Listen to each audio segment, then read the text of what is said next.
Thank you for continuing our lesson. At this part of the lesson, what we're going to try to do is to help you to play all of these triad chords. So we looked at the major chord, the minor chord, the diminished chord, the suspended chord, the augmented chord, and now we're going to talk about playing them in the box format. That means where your hands are in almost the same position, so that it wouldn't span more than probably 13 keys.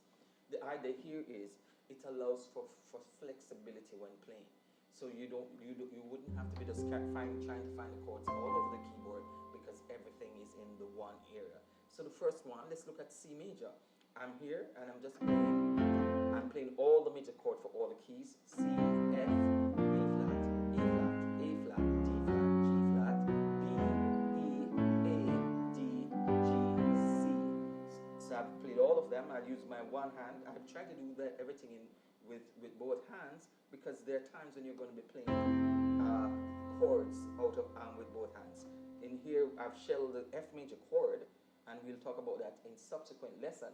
This is just the beginner course, and as for you to go into more depth later on, you will understand that this is just the F major chord that I'm shelling. And if I'm playing the F major chord, I can play it over B flat. I can play it actually over almost any major chord within the scale there.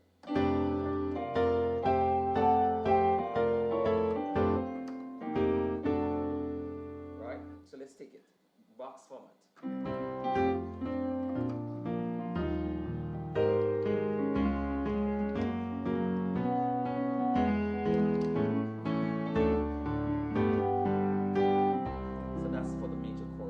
Then we do it for the minor chord. The same principle is applied.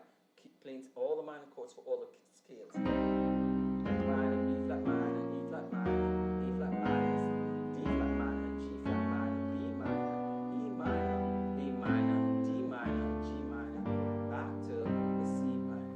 So when you have an understanding of that, it allows you to move quite fluently and smoothly along on the board, which is really what you need, because it allows for every movement and allows you for the inner voice movement. So if you notice, my left hand is playing inner voice movement because it allows me, because I'm using all of those inversions. So we did minor. Now, again, you can do suspended. Here I have C suspended, B flat suspended, E flat suspended, A flat suspended, D flat suspended, and then I play G flat suspended, B suspended, E suspended, D suspended, and I'm right there. Then G suspended, A suspended, I didn't do A suspended, A suspended, D suspended here, G suspended, back to your C suspended, and I'm now using this first inversion of the C suspended chord. So that allows me to do so much within the one structure. Alright? Now, your job is to play utilizing all of the inversions for all the other triad chords, so we did major, minor, suspended.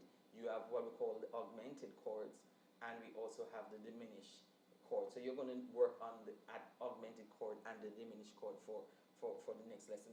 In our assignment, it's also important for you to be able to write those notes, what the notes are in these chords. And we'll give you the documentation from in a MuseScore, which is a free software, notation software, where you'll write those notations, see how they flow, and also try to create the inner voice movement, inner movement, where it's just one leading note. So for example, I'm here because I'm playing C major and I want to go F major. I have the C already, so I'm only doing one movement. I have the F already, I can do the next movement. I have the B flat already, I can do the next movement. So there's always a chord that is leading to the next chord. And of course, if you look carefully, I'm also playing it in rounds of fifth, because in contemporary movement we go backwards. In classical movement we go forward. So you'll find that people will say C major to G major, and then it goes that way. In contemporary American way, they will say C major to F major, then B flat, rather than C major, G, then D.